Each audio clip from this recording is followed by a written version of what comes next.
YouTube channel Vedapath with Janu.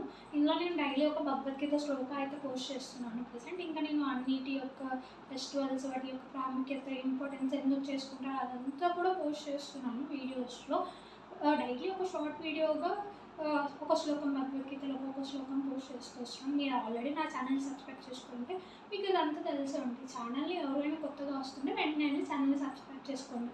And అలాగే bell ఐకాన్ని కూడా క్లిక్ చేయడం మర్చిపోకండి. ఎందుకంటే డైలీ ఒక శ్లోకం పోస్ట్ చేస్తాను, సో దట్ అది మిస్ అవ్వకుండా ఉంటారు మీరు.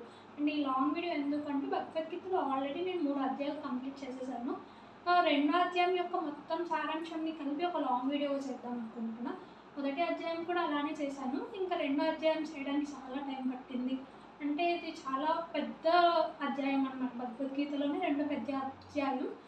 ఇందులో మొత్తంగా 72 శ్లోకాలు ఉంటాయి. చాలా జ్ఞానం ఉంటుంది.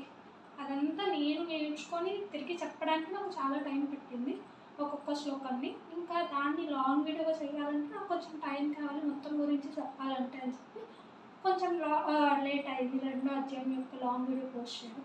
ఈ రెండో అధ్యాయం యొక్క పేరే గీత సారాంశం అని ఉంటుంది. అంటే అన్నిటి అధ్యాయాల యొక్క సారాంశం ఇందులో కొంచెం కొంచెంగా చెప్తారంటే నెక్స్ట్ మూడో అధ్యాయంగా కర్మయోగం ఉంటుంది, దాని గురించి కొంచెం, సంఖ్యాయోగం గురించి కొంచెం, ఇలా అన్నిటి గురించి కొంచెం కొంచెంగా ఈ అధ్యాయంలో చెప్తారంటే దీని గీత సారాంశం అంటే అన్నిటి గురించి ఇందులో ఉంటుందని చెప్పి ఈ 72 శ్లోకాలు చెప్తారనమాట. అండ్ నేను ఫాలో అయ్యేది Bhagavad Gita as it is book. అంటే ఇది ఒరిజినల్ కాదు అని చెప్పి అన్నారు. ఎస్, ఇది భగవద్గీత యాజ్ ఇట్ ఈస్ అంటే ఎలా ఉంటే అలా రాశారు అని చెప్పి మనం ఇస్కాన్లో చూస్తూ ఉంటాం కదా, శ్రీల ప్రభుపాద వాళ్ళని కూడా పూజిస్తూ ఉంటారు.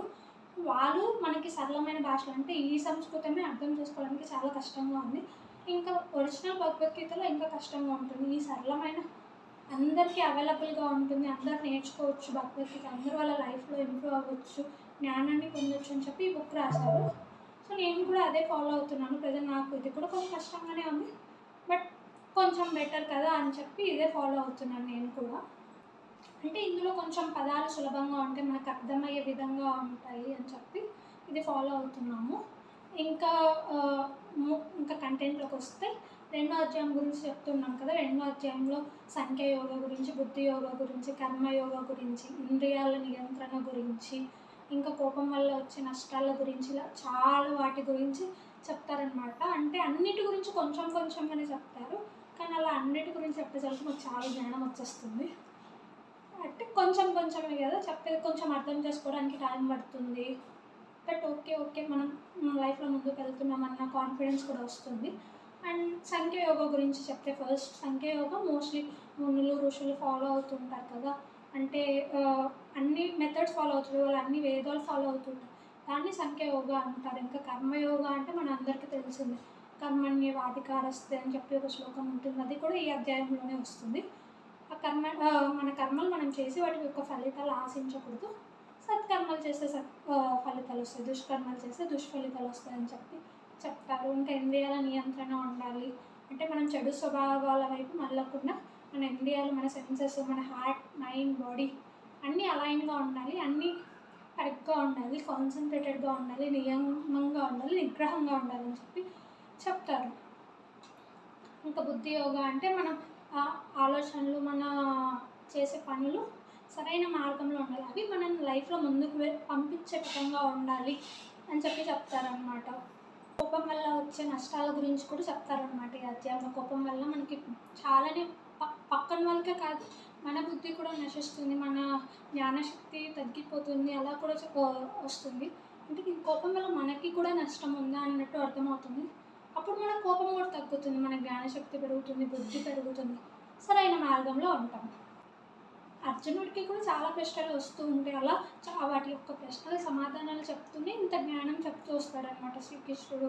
అంటే మన అసలైన జీవిత లక్ష్యం ఏంటి, భక్తి మార్గం వైపు ఎందుకు ఉండాలి, మన కోపం ఎందుకు నియంత్రించుకోవాలి, మన కర్మయోగం ఎందుకు పాటించాలి, సంఖ్యాయోగం ఎందుకు పాటించాలి, బుద్ధి యోగం ఎందుకు పాటించాలి, ఇలా అన్నిటి గురించి శ్రీకృష్ణ భగవానుడు మెల్లగా అర్జునుడికి అన్ని వివరంగా చెప్తూ ఉంటాడనమాట. అలా కూడా చెప్తారు, ఎవరైనా మనకు వచ్చి జ్ఞానం అడిగితే వాళ్ళకి అర్థమయ్యేంత వరకు మనం ప్రయత్నించాలి. వాళ్ళకి అప్పటికే అర్థం అవ్వకపోతే అప్పుడు మనం నిరసించాలి, కానీ మొదట మెల్లగా, ప్రశాంతంగా, నియమంగా, మెల్లమెల్లగా వాళ్ళని మార్చడానికి ప్రయత్నించాలి. ఒకేసారి అలా చెప్పకూడదు, ఒకేసారి అన్ని అలవాట్లు కూడా మనం మార్చుకోకూడదు అని చెప్తారు. ఇలా అర్జునుడు అడిగిన అన్ని ప్రశ్నలకి శ్రీకృష్ణుడు ఒక్కొక్కటిగా సహనంగా ఓపికతో సమాధానం చెప్తూ వస్తాడు. ఇలా అర్జునుడి వల్ల మనకు ఈ అధ్యాయంలో చాలా జ్ఞానమే వస్తుంది. అంటే కొన్ని లైఫ్ సిచ్యువేషన్స్ కూడా తగులుతాయి. మన కర్మ అంటే ఒక్కోసారి కర్మయోగ చాలాసార్లు తగులుతుంది. అదే నేను ఇంత చేసిన నాకు ఫలితం రాలేదు అని చెప్పి. సో ఏదొచ్చినా మనం మంచిగా అని చెప్పి తీసుకోవాలి. ప్లస్ లైఫ్లో చాలా నేర్చుకుంటాం ఈ అధ్యాయం గురించి. అంటే మనం సత్మార్గంలో ఉన్నామా లేదా, మన హార్ట్ మైండ్ బాడీ ఎందుకు అలైన్గా ఉండాలి, అలా చాలానే నేర్చుకున్నాను నేనైతే ఈ 2వ అధ్యాయంలో. అంటే అంత జ్ఞానం వచ్చేసరికి కష్టంగానే ఉంది తిరిగి చెప్పడానికి. జ్ఞానం మొత్తం ఎక్స్ప్లెయిన్ చేయాలి అంటే, ఎందుకంటే ఒకేసారి అన్ని ఇంటర్లింక్ కూడా ఉంటుంది. సంఖ్యాయోగ కానీ అంటే మనం సంఖ్యాయోగ అంటే మునులు ఋషులు ఫాలో అవుతారు అని చెప్పి చెప్తాం. కానీ వాళ్ళంతా ఫాలో అయ్యేది కాకపోయినా మనకు ఎంతవరకు చేయగలము, మనం భగవత్ సేవ ఎంతవరకు చేయగలమో అంతవరకు చేసిన చాలు. ఋషులు మునులు అన్ని వేదాలు పాటిస్తారు కదా, అంత కాకపోయినా మనకు కుదిరినంత మన కర్మలు మనం ధర్మంగా చేసుకుంటూ మనం భగవత్ సేవ చేసుకుంటే చాలు అని చెప్పి చెప్తారు. ఇంకా భక్తి మార్గంలో ముందుకు వెళ్ళడం వల్ల ఎన్నో లాభాలు వస్తాయి. అంటే మనమే కరెక్ట్గా ఉన్నాము, అన్ని కరెక్ట్ చాయిసెస్ తీసుకుంటాము, కరెక్ట్ అయిన వేలో ఉంటాము అని మనకి అర్థమవుతూ కాన్ఫిడెన్స్ వచ్చేస్తుంది అన్నమాట. ఇదంతా నాకు నేర్చుకోవడానికి చాలా టైం పడుతుంది మనకు. సో అలా ఇలా ఒక్కటే అధ్యాయంగా కాకుండా కొంచెం మెల్లమెల్లగా నేర్చుకుంటే బెటర్ అనిపించింది. ఇది మొదటి అధ్యాయం కూడా సారాంశంగా చెప్పాను, ఈ 2వ అధ్యాయం కూడా ఇలా సారాంశంగా మొత్తం కలిపి చెప్తున్నాను. కానీ ఒక్కొక్క శ్లోకం నేర్చుకుంటే మెల్లగా ఒక్కొక్క చేంజ్ వస్తుంది లైఫ్లో. అలానే 3వ అధ్యాయం కూడా ఒక్కొక్క శ్లోకంగా డైలీ ఒకటి పోస్ట్ చేస్తూ వస్తున్నాను. సో ఛానల్ని తప్పకుండా లైక్ షేర్ చేయండి, సబ్స్క్రైబ్ చేసుకోండి. సో డైలీ ఒక శ్లోకం నేర్చుకోవచ్చు, మెల్లగా అన్నీ లైఫ్లో చేంజ్ అవుతూ వస్తాయి. ఇంకా మీరు సబ్స్క్రైబ్ చేసుకుంటే నాకు కొంచెం నా ఇన్ఫర్మేషన్, నా నాలెడ్జ్ ఇంతమందికి షేర్ అవుతుందని నాకు కాన్ఫిడెన్స్ వస్తుంది. ఇంకా బూస్టప్ లాగా ఉంటుంది అంతే, అంతకుమించి అయితే ఏం లేదు. ఇంకా మీకు ఎలాంటి కంటెంట్ కావాలో కూడా కమెంట్ చేయండి, తెలియజేస్తే నేను అది కూడా ట్రై చేస్తాను కంటెంట్ పోస్ట్ చేయడానికి. ప్రస్తుతానికైతే అన్ని పండుగల గురించి, భగవద్గీత శ్లోకాస్ గురించి ఉంటుంది. That's it guys, meet you in the next video. ఇంకా ఇలాంటి ఎన్నో వీడియోలు చేయాలని చెప్పి కోరుకుంటున్నాను. Bye bye. హరే కృష్ణ.